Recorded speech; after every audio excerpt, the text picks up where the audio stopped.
Tensions within South Asia and the Middle East have escalated to a scale that we haven't seen for quite some time.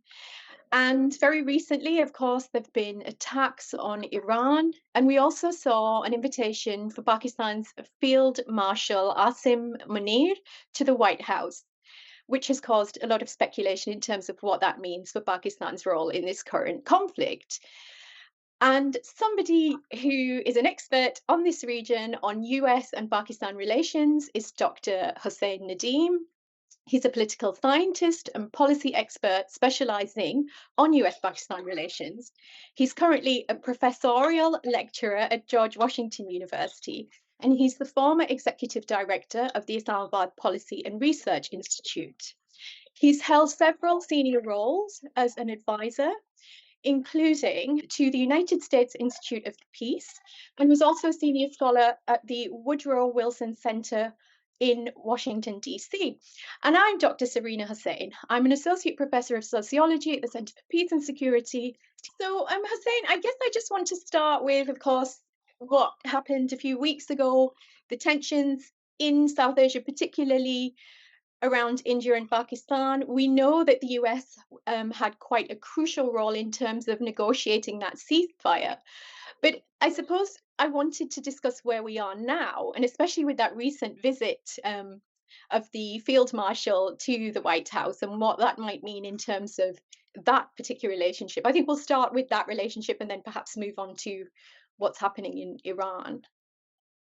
Sure. I mean, there's no one way to look at it, and it depends entirely on what kind of perspective or lens you take up to look at the situation. Now, my personal problem when I look at the analysis right now, coming out from the BBC's, even the experts in Pakistan and India, is it's very easy to get down into day-to-day analysis of things, looking at minute-to-minute picture, three rockets being fired here, two jets down there, and losing. I mean, essentially, missing the forest for the trees. And this is where I think we make mistake because for some time period, I realized that even us as academics, being wired to social media, we have become more of social media analysis analysts instead of looking at the overarching themes and concepts that bind these events together.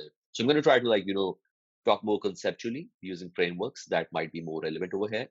And I think that's kind of like, and I'm going to try to thread down with the emerging global situation because what happened in India and Pakistan is not really entirely disconnected from the global changes and those fundamental international order being in a sort of in a flux. So India and Pakistan going to war is it has a pattern, right? So this is not the first time. This has happened in 2019, Balakot strikes, and 2008, Mumbai attacks, all the way back to the issue in Siachen and back to the 65 and 71 wars. Now, this recurring pattern is part and cycle of how these two states are configured, right? So at the end of the British era, the whole decolonization, the supposed decolonization, the region hasn't had been in a place where the borders, the specific peoples, and the identities have kind of emerged or matured enough. So Kashmir has been a problem for Pakistan. Afghanistan, Durand Line has been a problem, and what we're facing right now is essentially a rupture of that colonial project. So that hangover is now changing. It's taking a new form, which is why you see a recurrence of India and Pakistan coming at odds to each other. There's also the geopolitical and the proxy consent to it from the Indian perspective on how it can be a reliable partner against a rising India against this global proxy war. So it really depends on what lens you take to see the situation. But there's also, one lens which is the lens of the people. And I try to take the lens of the people, which I think is the most reliable one. And I think that people context is very critical right now because in the overarching uh, debate in the world at the moment, what we are really missing out is the fact that the international order built on the Westphalian state structures worked very well for the last 300 years to bring us where we are. But that system and that nation state philosophy is not working anymore. In fact, the state has become so big that the whole concept of state existing to serve the people is in reverse now, where people exist to serve the state as some sort of, entity that is unreformable or unchangeable. The natural byproduct of that is the state is unraveling itself. It has failed to deliver. It is failing to deliver more and more. And now that's pretty obvious in places like the US. It's very obvious in places like Pakistan, India, and part of the post-colonial world where the state came into direct contact with the post-colonial world order. Pakistan is a byproduct. Israel is a byproduct of the post-colonial states, right? So that problem, when we look at it from a perspective of data and align that to the current context, we start realizing that the fracture points are not linked to individuals as per se. It's linked to the habits. It's linked to the genesis. It's linked to how the states behave in different environments. For instance, there is a one very interesting data point that we discovered, which is every time there is a change in the US government over here, a new president, within the first 3 to 6 months, there is always an attack in the Kashmir side or on the Afghanistan side, which is very interesting because it brings Pakistan and India, a Kashmir issue, right at the top of the priority list of the US president. Now that's something that is has been, I mean, if I come down to the brass tacks of it, that has been the active policy of Pakistan's national security establishment to bring Kashmir on the map of the or on the agenda point of the president of the US. And you see 2008 it was Obama. You see 2012 the OBL again it was there. You see Balakot again there was being a change in the governments. So that is kind of like a trajectory where we see the the local colonial inspired elites playing extractive politics at the geopolitical space, a dangerous one, but it's there. And you could say the same thing and make the same argument from the Indian side, although I think their interests of sparking something wild is not much there. But at the same time, the prolonged continuation of unresolved conflicts uh, kind of created an environment and a situation where they're exposing themselves to these realities. And as for the last point on the field marshal getting an invitation from President Trump, again, you can also see that for the last 70 years, the extractive ruling elite in Pakistan has a very specific interest, how to play the geopolitics game at the expense of, the sovereignty, the independence, the health, the education of its own people. So the priorities, if you look at it, is that we have a very much geopolitics obsessed ruling elite that is ready to get it part of into one new war and one new adventure that will get Pakistan into a very different situation. So short-term national security interests trump over, I mean, using the word trumps over the long-term security, long-term development and prosperity of the people of Pakistan. And for the Trump administration, again, I mean, I've written a book on this actually. The unfortunate part is, and I've tried very hard that things will be different this time around, but unfortunately, the convenience of a military dictatorship in post-colonial states like Pakistan is way too much than going through the hassle of democracy. If you look at the U.S. relations with India, it's a very tough relations. I mean, despite the fact of these, the overtures and the whole hoo-ha around the relation, in actual terms, India doesn't budge to the American demands, whether it's on the nuclear uranium deal, whether it is on anything else, playing the China politics. As for Pakistan, it is very up and willing. So for the US, the convenience of short-term military dictatorships is far outweighs any democratic interests of Pakistan, and that's the unfortunate part where we see. And I think that's a good segue point to talk about Iran as well, because what we see in Iran right now is actually the byproduct of the failed US policies. Able to elaborate on that? Sure, sure. I mean, in Pakistan or both in Iran as well. I can comment Mm. on both. Yeah, please. Yeah. So, since the failed US foreign policies in Pakistan, I'll give you one again data point on this. The the number of state visits between the top executives of both countries in India, in Pakistan, and in the US. You look at the chart of how much have happened during the military regimes, starting Ayub Mm. Khan, Ziaul Haq, General Musharraf, and you compare that with the data on how much engagement has been during the civilian government's time. For instance, People's Party, the Bhuttos, or Imran Khan, and you start noticing the level of engagement dropped significantly. during the civilian leadership. And every time there is a military dictator, there are like, lunch invitations, there are state level visits and all of that, which is one very small but a very important data point because that shows you the priorities of how and when the US engages with Pakistan. It's mostly with the military dictatorships and they prefer that. Now, the failed policy is because the US does not see Pakistan beyond the security umbrella. And let me elaborate a little bit more. In the Mhm. US government system and the architecture, there are different stakeholders. There's State Department, there is Langley, there is Pentagon, and there are, other forces, the economic department and all. They all have their own territories earmarked that this is our space. Unfortunately, Pakistan is not run by the State Department. It's not run by the Pentagon either, because these two institutions have strategic values in place. It's run essentially from Langley, which has short-term interests related to counterterrorism, Mm. the interest to run spy operations and the psyops and whatever.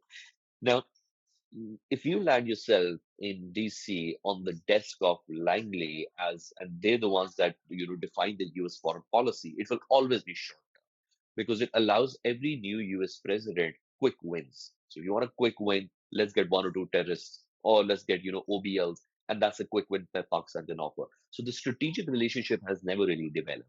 Now you can blame both the US and Pakistan for that, but from the US side, again, the convenience of a very short term security relationship far outweighs and trumps any other relationship.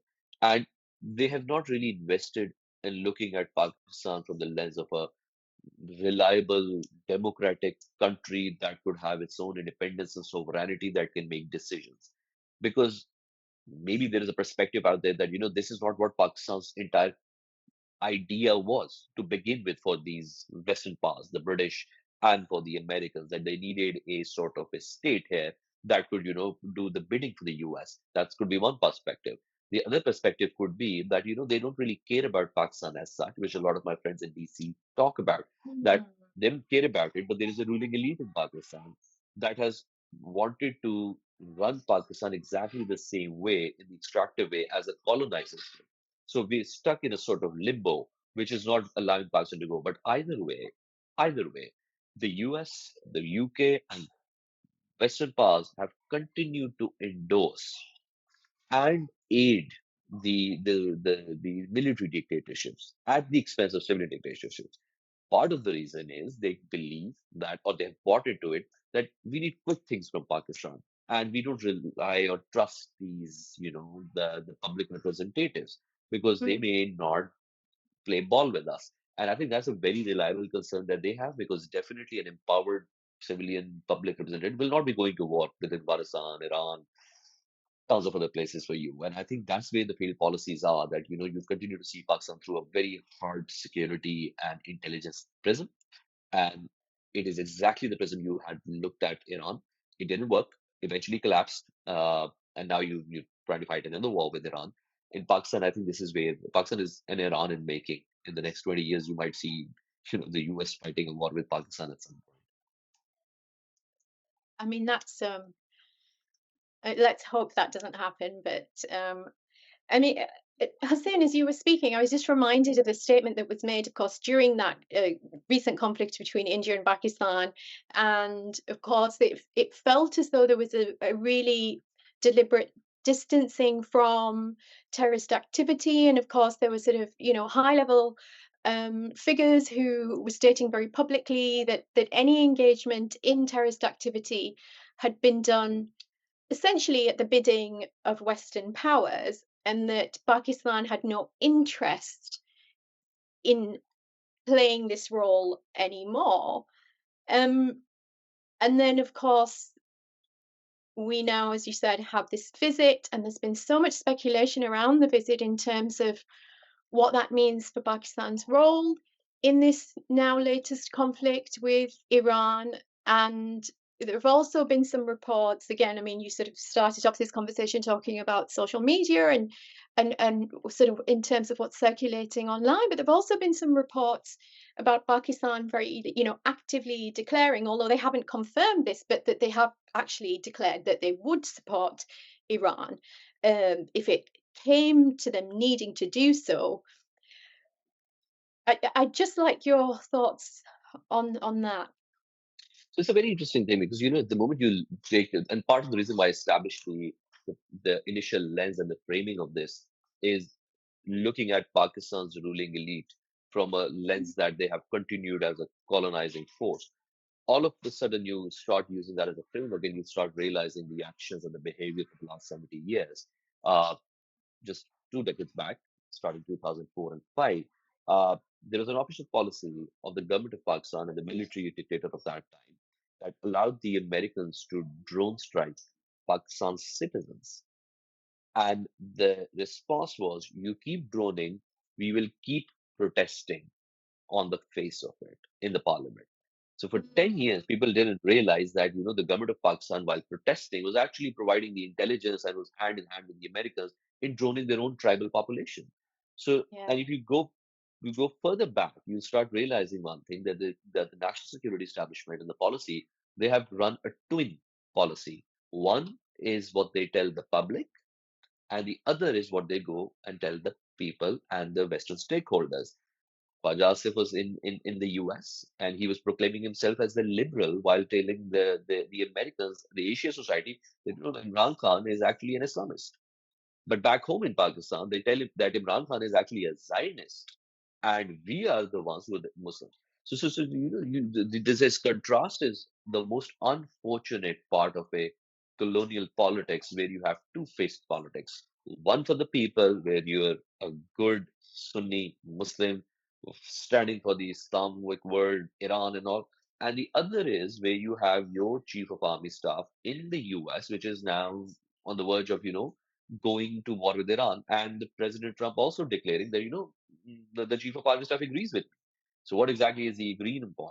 Now, so I don't personally think, and if I have to make an assessment on that as an analyst, the louder Pakistan is in support for Iran in Pakistan, the louder it is. I'm more concerned that under that loud conversation, they're trying to do something else. Now, I could be completely wrong about this as well. I don't, but there is a pattern of behavior of the ruling elite where they played all sides. They've supported the U.S. They've also supported the Taliban. They've been with the China. They're with the China. They've also, and that's how pragmatic states work. But Mm. there's an element of it which is lying to your own people about policy and then changing your own behavior. So that's there is a distance between the people and the ones that are in the government.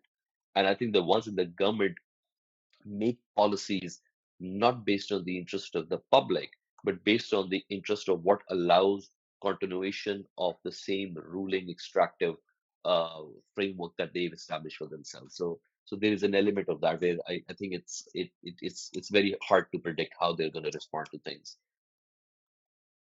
Yeah, thanks for that. And then I guess the other noteworthy reaction, how China perceive that relationship. So, of course, this is being reported in terms of a re-establishing of US-Pakistan relationship and what that means for Pakistan and China's relationship. Again, I wondered whether you had any thoughts on that. It sounds like, from what you've said so far, that actually Pakistan are very pragmatic. In fact, everybody here it sounds being very, very pragmatic. But again, these are the sort of the headlines, I suppose, that are So emerging I as a guess, result of it. yeah. So I guess the way I'm going to respond is that Pakistan also knows its limits and thresholds on how much they can play with different power holders. So, for instance, Pakistan knows that the Chinese are not really going to be bothered with Pakistan moving close with the US. Chinese have never had an issue with that. Never. Mm, They've mm. never had an issue with Pakistan, taking aid or giving military bases out to the US. They've never really had any issue with that. And they also know that, we look, and Chinese are very smart people in that sense. They know that if you look at the data of the past 70 years of Pakistan's engagement with the US, it's all short term. So why bother? So sure, they're now part of this new adventure. It's not going to be there for them. So, and Chinese know that they're here permanently. They have permanent presence in Pakistan, and they have a permanent infrastructure. The entire Karakoram highways and the infrastructures and all of that is owned by the Chinese. So Chinese are very comfortable in that, and Pakistan knows that Chinese they can push a little bit, give Nobel nominate President Trump for the Nobel, and the Chinese wouldn't really have an issue with that. And with the same thing with the Saudis, which is Pakistan's other benefactor, that Saudis have also tried to, balance between the Chinese and the US recently. So the awkward situation for the Saudis could be, Pakistan and India going after each other. That puts Saudis in a slightly complicated position. But Pakistan also knows the limitations where it can go and where it can't go. So the institution and the state foreign policy apparatus is very well versed on how much they can, get away with. And I mean, the fact that they can get away with a lot is in evidence itself. They still continue to survive despite of all the wars and everything. So I wouldn't be really worried about the fact that Chinese or any other nation would be having problems with Pakistan moving closer to the U.S. Pakistan is close to the U.S., will be close to the U.S., but from a very short term, sporadic kind of like engagements. Chinese have a permanent engagement with Pakistan, and it will continue to remain that way. Yeah, that makes a lot of sense. And then I guess I was saying just to sort of moving on now, of course, to where we are, and I suppose the question that's on everybody's minds is whether the US will become more involved in this conflict that's currently taking place in Iran. What are your thoughts on that? Of course, you're based in the US. You may have a better sort of sense just in terms of the mood on the ground. But what's your feeling on that? So there are too many different stakeholders operating right now, and each one is, in a tug of war on what will eventually happen. Uh, at the onset, I think it's pretty obvious that President Trump is playing brinkmanship, uh, and he's trying to push the envelope, bring the situation to the edge, and get a deal. That is something that he would want. The naturally the Israeli lobby here and the Israelis want something else. They have a very huge influence. I don't even have to talk about that anymore. It's pretty obvious. So they have an influence and they have interests where where in their grand strategy, Iran cannot continue to have the same, I mean, the nuclear weapon or the regime in the same way. There's also definitely, a very different situation within Iran as well. Not that they are polarizing in different diverse voices in the country, but they're not Mm, that polarized that they would that they would go with the whole adventure that is happening, which kind of like yeah. empowers the regime over there. Now in the US then the real tug of war comes between the MAGA Republicans who do not want to go to another war, who want to steer clear, America first and all. And there is a Mm, recognition that, why are we fighting Israel's war? So that's one thing that is emerging and that's President Trump's base. The other, the other part is also the other side is also President Trump's another base, a very powerful and a very wealthy one, which is also ideological. So in terms of these forces, the real battle is being fought in DC between mega Republicans and the pro-wars at the moment. I also think that President Trump likes to be on the winning side. Iran, on the other hand, is demonstrating it, which is making the decision making for President Trump slightly questionable. But if you look at the comparison between, what was being said by President Trump during the election campaign, no wars, none, and all of that, from now where he's thinking about it, that I think is also a mile that he has traveled, which is not good, very, un-mega like, very un-America first like. So the base is not too happy, but since President Trump is not going to be running for office again, but does he really care mm, about the base? So mm. there's a certain questions that he's going to be asking, and I think the whole Nobel Award and being Peace forcing prize. Peace Prize, Yeah. nobody gives me the Peace Prize and all, kind of like tapping into that specific element. Is, I've tried to solve the problems, India and Pakistan and all, and it's also coming from the element of insecurity because he hasn't been able to end the Gaza war. He hasn't been able to end the Ukraine war. It's been 6 months. He promised in 24 hours. So he's trying to latch onto some wins. So India and Pakistan, like, I'm going to reclaim victory for that. I'll show the people I can do it. Is something that he's desperate, and in desperation, people can do everything. So I think Mhm. it's a tricky situation. I personally, as an assessment, uh, I, I I I don't think the Americans will get involved directly in a mega way. Okay. They will provide the support, assistance, and covert uh, covert way of doing it, but they wouldn't announce it. They wouldn't do it officially. They will have to get involved covertly. Do you think actually in reality there's a lot more diplomacy and there are more talks that are going on behind the scenes than we see at face value? I definitely think so. And I think President Trump has already indicated that the US is constantly in touch with Iran right now. There are diplomacy that's happening at the moment. Oman, Saudis, Qataris, they're all very deeply involved. Pakistan is also trying to get involved. I think the trip of Hussain Nadim to the US and having that conversation with him, uh, I don't think he would have encouraged him to go on a war. I find it very hard to believe that he would have encouraged him. If anything, there would have been slight sort of caution that this could not work well. And I think that's Mm, Pakistan's good policy position, whether it's Asim Munir or anyone else. Pakistan has taken a very balanced position on Iran, where it does understand Iran's security concerns. It also understands the security concerns that Iran poses to the rest of the world, to the region specifically. I think Pakistan is in a very good position because it's able to talk to a lot of regional partners. It's able to talk to China. It's able to talk to the US. It's able to talk to Iran, Saudis, and elsewhere.